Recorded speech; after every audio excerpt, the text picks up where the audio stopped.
जैसे ही अयान परीशे से शादी की बात करेगा तो परीशे कुछ ऐसा करने वाली है जिससे अयान के 14 तबक रोशन हो जाएंगे। ज़ुबैदा परीशे के पास आती है और कहती है, परीशे बेटा, मैंने तुम्हारी और अयान की सारी बातें सुन ली हैं। तुमने जो घर मुझे लेकर दिया है मुझे वो नहीं चाहिए। परीशे बेटे, मेरे लिए तुम सबसे ज़्यादा अहम हो। अगर तुम किसी मुसीबत में होगी तो मैं भी सुकून से नहीं रह पाऊँगी, इसलिए तुम ये घर बेच दो। वो फ़ाइल लेकर परीशे को दे देती है और जाकर अयान के सारे पैसे वापस कर दो। मैं नहीं चाहती कि अयान तुम्हारे और बारी के बीच में आए। बस इस अयान वाले चैप्टर को अब क्लोज़ कर दो। जिस पर परीशा कहती है, ठीक है अम्मी, आप जैसा कहेंगी मैं वैसा करूँगी।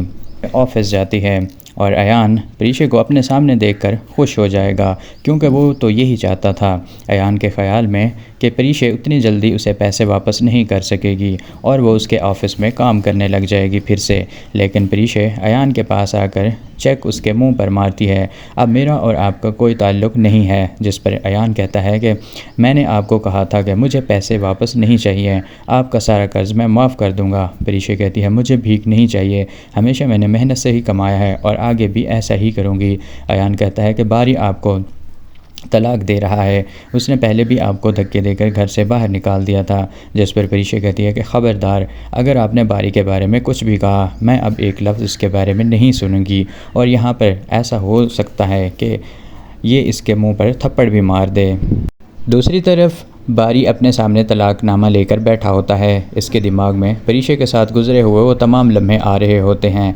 बारी पेपर्स पर साइन नहीं करना चाहता, लेकिन अब आंखों देखा वो झुटला भी नहीं सकता। मिनाल बारी से कहती है कि वो उससे यानी अनाया से शादी कर ले, क्योंकि अनाया के साथ भी बहुत ज़्यादती हुई है। लेकिन बारी की आंखों में आंसू आ जाते हैं। वो अपनी मोहब्बत को किसी और का होता हुआ नहीं देख सकता, इसलिए वो पेपर पर साइन नहीं करता और अपने बाप से कहेगा कि उसे सोचने के लिए कुछ और वक्त चाहिए। दूसरी तरफ रुमेशा की अकड़ भी अब टूटने वाली है। रुमेशा का अपना बेटा काशिफ, जिस पर वो बहुत इतराती थी, वो आज एक ख़तरनाक एक्सीडेंट का शिकार हो जाएगा और अपनी दोनों टांगों से महरूम हो जाएगा। तो नाजरीन, क्या आप ये समझते हैं कि क्या परीशा को खुद ही बारी से अलग हो जाना चाहिए या फिर बारी परीशा को अपने घर वापस ले आएगा? आप इसके बारे में क्या सोचते हैं? आपने कमेंट सेक्शन में लाजमी बताना है।